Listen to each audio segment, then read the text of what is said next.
The emptiness arrives without announcement. It settles into your chest during those quiet moments between tasks, when the notifications stop and the world goes silent. You reach for your phone not because you need something specific, but because stillness has become unbearable. The screen lights up, and for a moment, just a moment, the void retreats. But it always returns, hungrier than before. This is the paradox of our time. We have more connections than ever before, yet loneliness has become epidemic. We have endless entertainment at our fingertips, yet boredom haunts us like a shadow. We have achieved unprecedented comfort, yet peace remains elusive. The tools we created to bring us together have become the very walls that keep us apart. You know this feeling intimately. The scroll that never satisfies. The search that never ends. The next video, the next image, the next hit of validation that promises to fill the gap, but only widens it.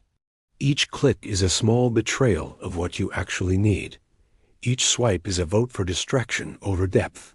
And somewhere beneath the surface of this endless consumption, a part of you knows that you are running from something. Carl Jung understood this dynamic decades before smartphones existed. He recognized that humans have an extraordinary capacity to avoid themselves. When faced with uncomfortable truths about who we are, what we lack, or what we fear, the psyche creates elaborate escape routes. In his time, these escapes took different forms. Today, they glow from screens and promise instant relief from the burden of being human. The void you feel is not new. It is ancient, woven into the fabric of consciousness itself. Every generation has faced it in their own way. But what makes our moment unique is the sophistication of our avoidance mechanisms. We have engineered a world where you never have to sit with discomfort for more than a few seconds. The moment anxiety rises, entertainment appears.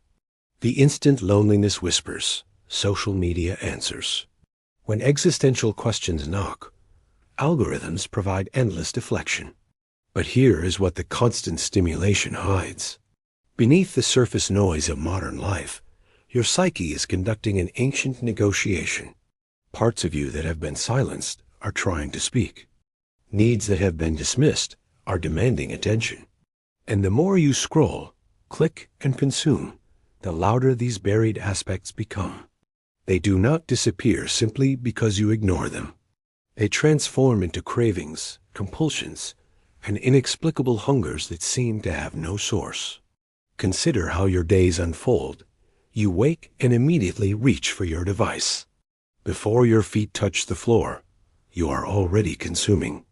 News, messages, updates flood your awareness before you have had a chance to notice how you actually feel. Throughout the day, every pause becomes an opportunity for more input. Waiting in line, sitting at a red light, walking from one room to another. These natural breaks that once allowed for reflection have been colonized by content. And in this constant consumption, something profound is lost. The ability to hear your own thoughts clearly. The capacity to feel your emotions fully. The skill of sitting with yourself without immediately seeking escape. These are not just nice-to-have qualities. They are fundamental to psychological health. Without them, you become a stranger to yourself, living at the surface while your depths grow wild and untended. The craving you feel for the next thing, the next high, the next distraction, is not actually about pleasure. If you pay close attention, you will notice that the anticipation is always better than the acquisition. The moment before you click holds more excitement than what comes after. This is because what you are really seeking is not the content itself, but the brief respite from having to be with yourself. Jung called this the shadow, those aspects of personality that we push into unconsciousness because they threaten our self-image. In our hyper-connected age, we have become masters at shadow avoidance. Every app, every platform, every endless scroll is another layer of insulation between you and the parts of yourself you would rather not meet. But the shadow does not simply vanish because you look away. It grows stronger in darkness, more insistent in its attempts to be recognized. The modern predicament is that we have created a culture that supports and encourages this avoidance. It is profitable for you to remain disconnected from yourself. Entire industries depend on your inability to sit still, to be satisfied, to feel complete. The more fragmented you become, the more you consume. The more you consume, the more fragmented you become. It is a perfect circle that generates massive wealth for some, while leaving millions spiritually impoverished. But recognition is the first step toward freedom. When you begin to see the pattern, when you start to notice how you reach for distraction at the first sign of discomfort, something shifts. You are no longer fully unconscious. You have introduced a witness to your own behavior. And with that witness comes choice. Not the choice to immediately transform, but the choice to see clearly what is actually happening. The path forward does not require you to destroy your devices or retreat from the modern world. It asks for something far more challenging. It asks you to develop a new relationship with emptiness, to recognize that the void you have been running from might actually be the doorway to everything you have been seeking, that the discomfort you avoid could be the very teacher you need. This is where the real work begins, not in the grand gestures or dramatic changes, but in the small moments of choosing presence over escape, in allowing yourself to feel the full weight of your longing without immediately trying to satisfy it, in discovering that beneath the surface turbulence of craving, there exists a deeper current of genuine need that no amount of external stimulation can touch. The cycle begins innocently enough. A moment of discomfort arises, perhaps loneliness or anxiety, and you reach for relief. The relief comes quickly, a flood of stimulation that drowns out the unwanted feeling. For a brief moment, you feel better. But then the stimulation ends, and not only does the original discomfort return, it brings with it a new companion: shame. Now you need even more stimulation to escape both the original pain and the shame of having avoided it.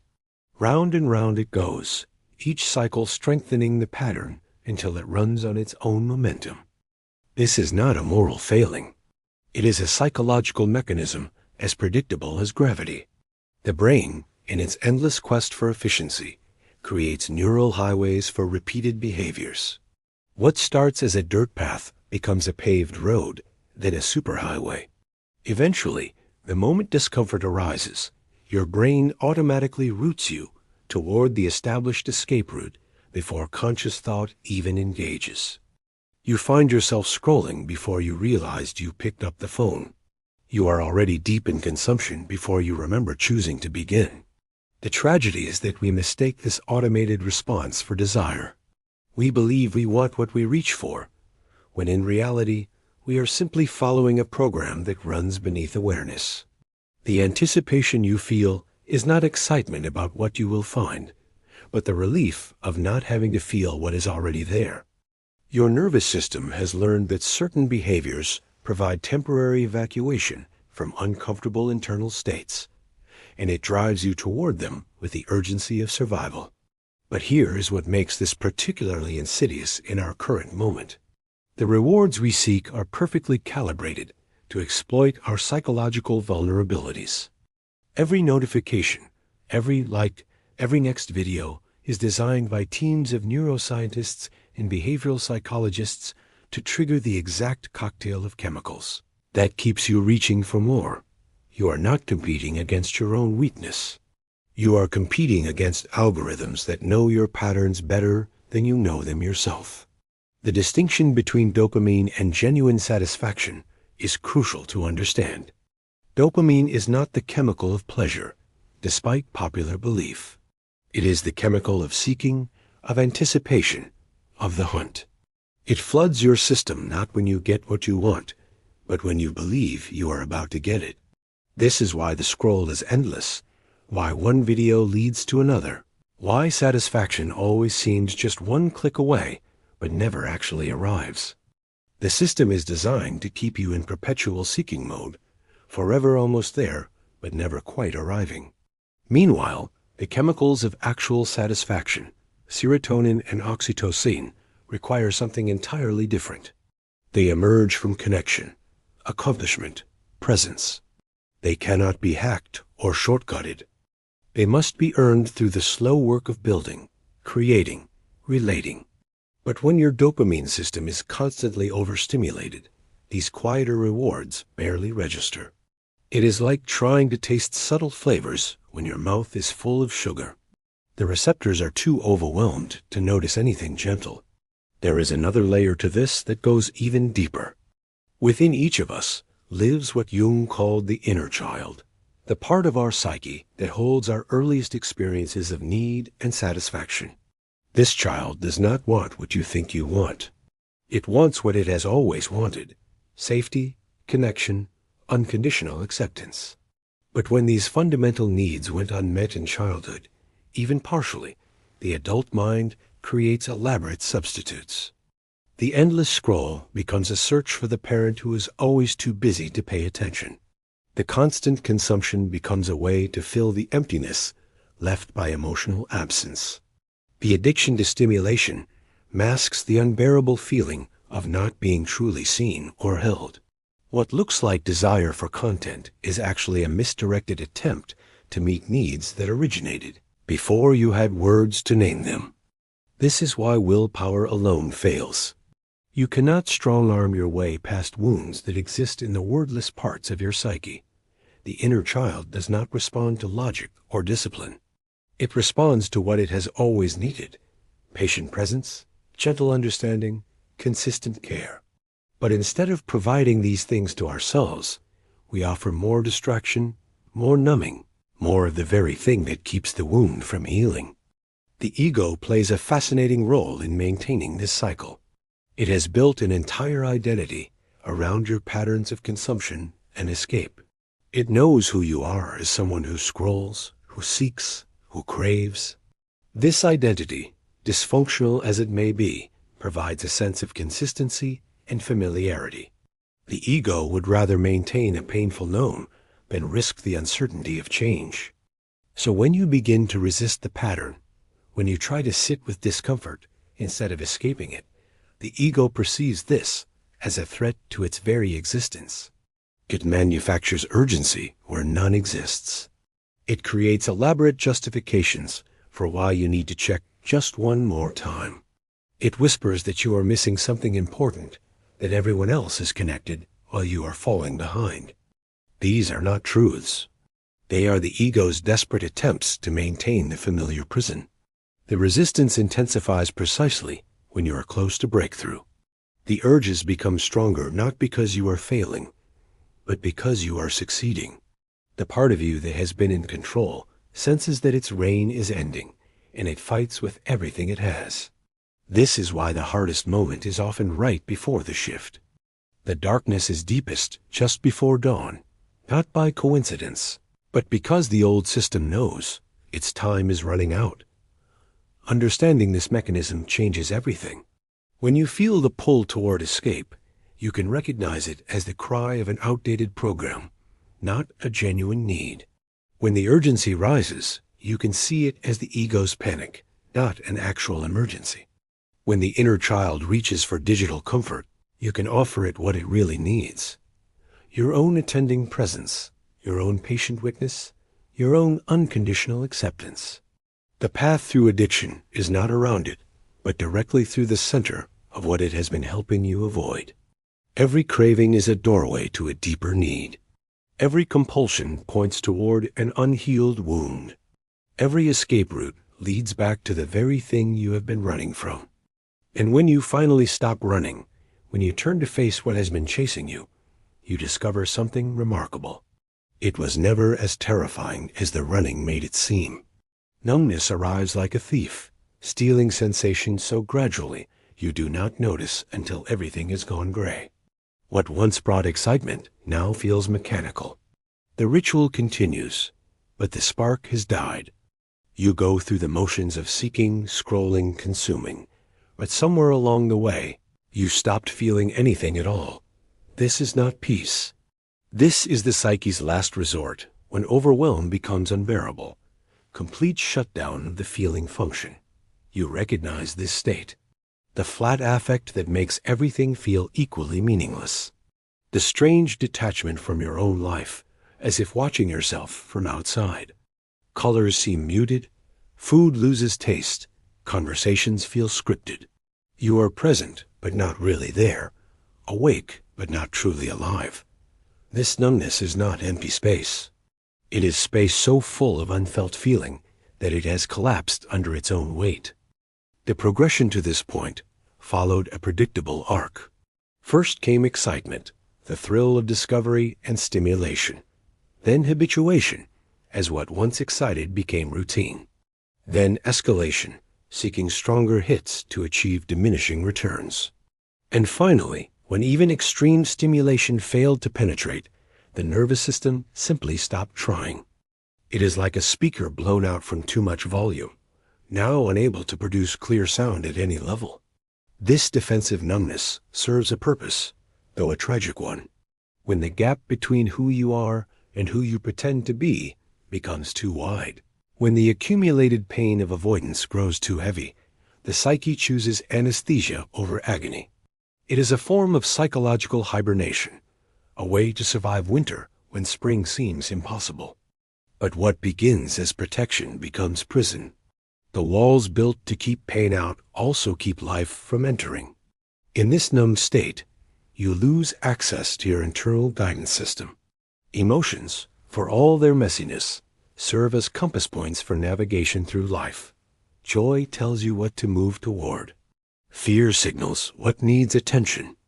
Anger reveals where boundaries have been crossed. Sadness shows what needs to be released.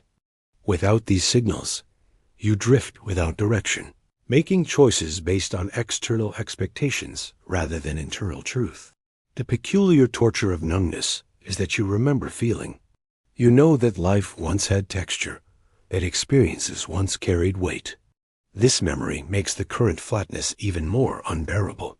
You see others apparently feeling things, connecting, experiencing, and wonder what is wrong with you. Why can others access what seems locked away? What broke inside that cannot be fixed? But numbness is not brokenness. It is a cocoon. Inside that protective shell, transformation is occurring whether you feel it or not. The old self, the one built on avoidance and performance, is dissolving. The patterns that no longer serve are being composted into material for new growth. What feels like death is actually metamorphosis. The caterpillar does not feel itself becoming butterfly. It only knows dissolution. The return of feeling rarely happens all at once. It begins with tiny cracks in the numbness, moments where something breaks through. Maybe tears come unexpectedly during a movie. Maybe anger flares over something seemingly trivial. Maybe a sunset stops you in your tracks with its beauty. These breakthrough moments are not random.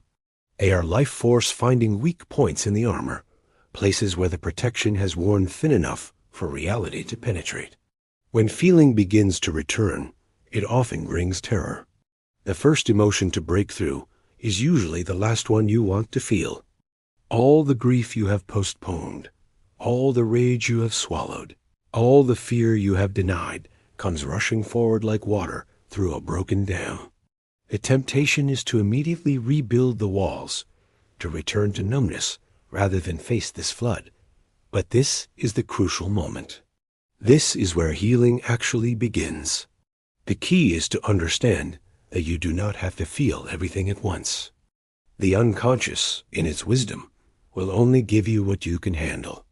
If you can stay present with whatever arises, without judging it or pushing it away, it will move through you like weather through the sky. Emotions are meant to be temporary visitors, not permanent residents. They only become stuck when we refuse to let them complete their natural cycle. There is a practice here that changes everything. Instead of asking, "How do I stop feeling this way?"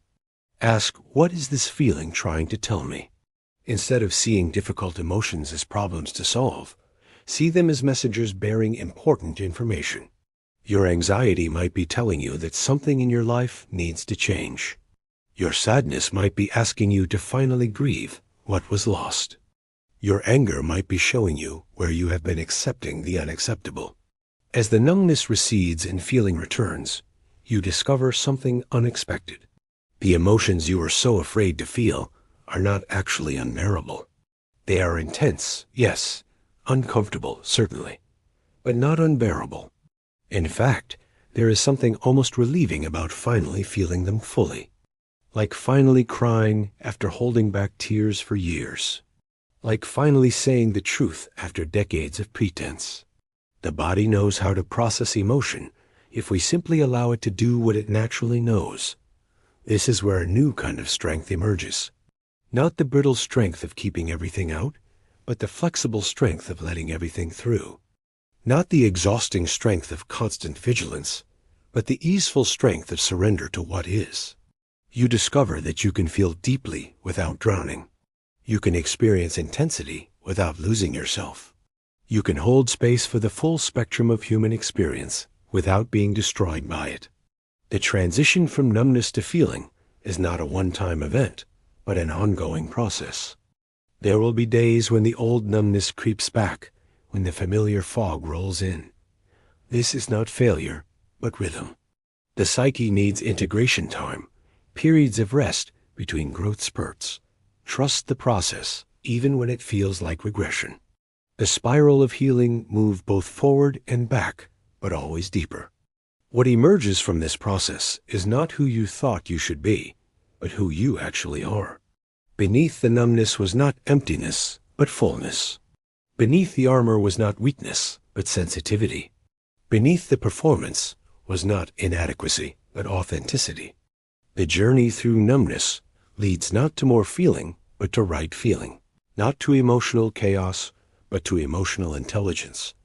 Not to vulnerability, but to the strength that comes from having nothing left to hide. The shadow never leaves. This is the first truth of integration, and perhaps the most liberating. All this time, you have been trying to eliminate parts of yourself, to cut away the addiction, to destroy the craving, to murder the weakness.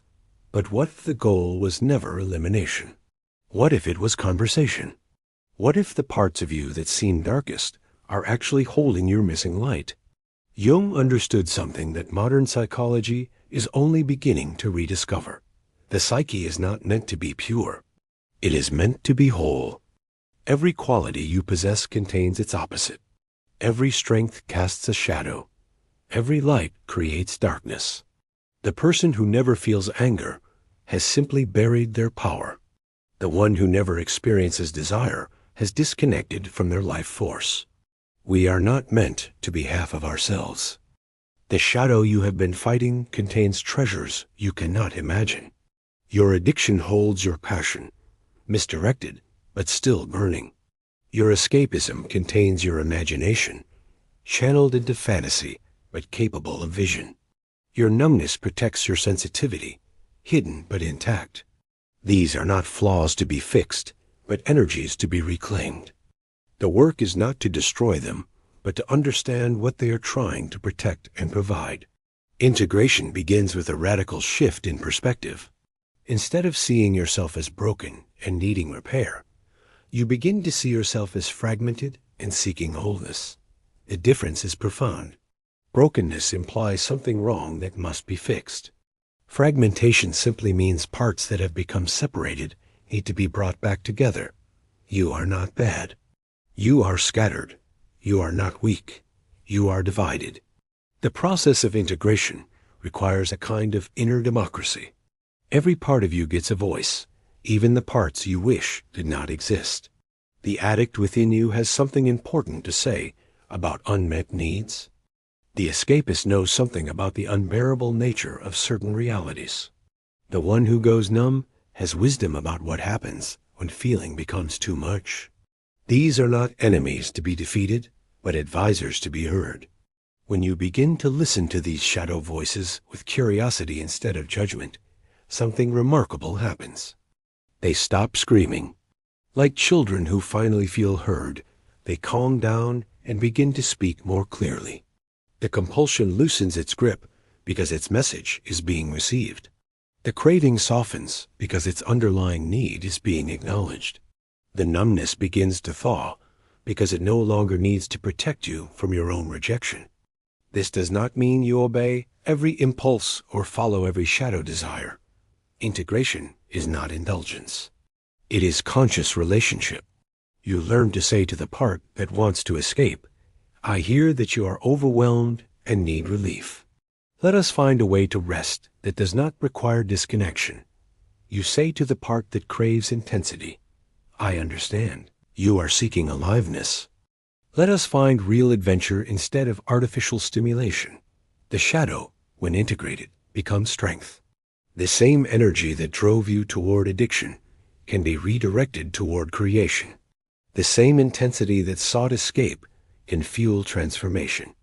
The same sensitivity that required numbing can become the source of deep perception and connection. Nothing is wasted. Everything is material for becoming. True power emerges not from conquering the shadow, but from dancing with it. You develop a kind of internal aikido, using the energy of your patterns rather than fighting against them.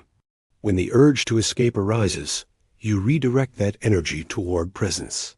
When numbness appears, you use it as a signal to slow down and listen more carefully.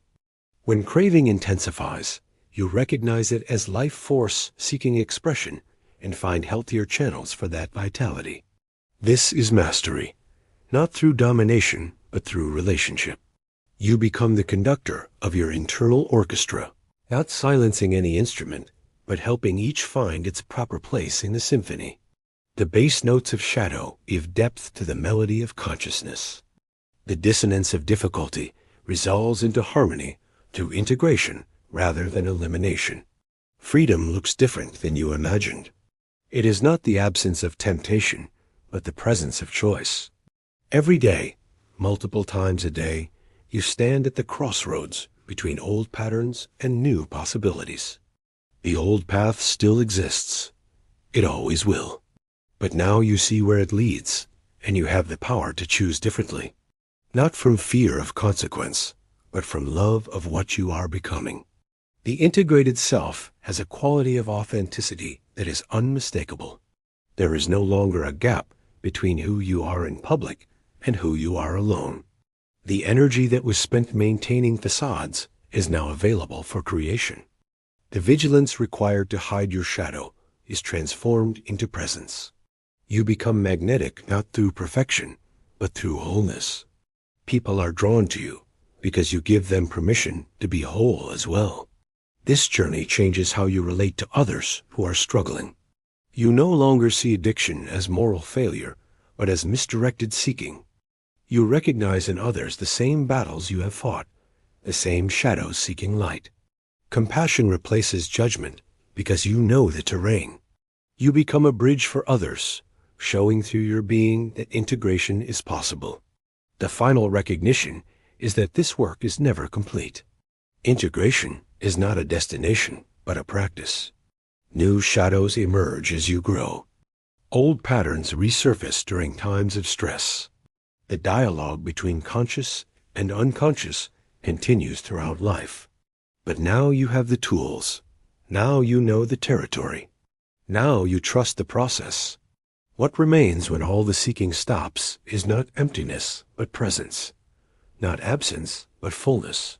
You discover that what you were looking for was never outside yourself.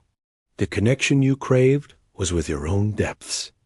The excitement you sought was your own unlived life. The escape you needed was from the prison of your own judgment. This is the paradox of transformation. You become who you always were by accepting who you have been. You find freedom by embracing limitation. You discover joy by walking through sorrow. You reclaim power by admitting powerlessness. Every opposite contains its resolution, every problem its solution, every shadow its gift. The invitation now is simple but not easy. Stop fighting yourself and start knowing yourself. Stop trying to be perfect and start being real. Stop seeking escape and start seeking truth. The path leads not away from your darkness, but directly through it. And on the other side is not different light, but the recognition that darkness and light were always one. The shadow you feared was your teacher. The addiction you battled was your messenger. The numbness you endured was your cocoon. And now, having walked through the valley of your own shadows, you emerge not as someone new, but as someone finally, fully, unapologetically yourself. This is not the end of the journey, but the beginning of living. Not the solution to all problems, but the capacity to meet whatever comes with the entirety of your being.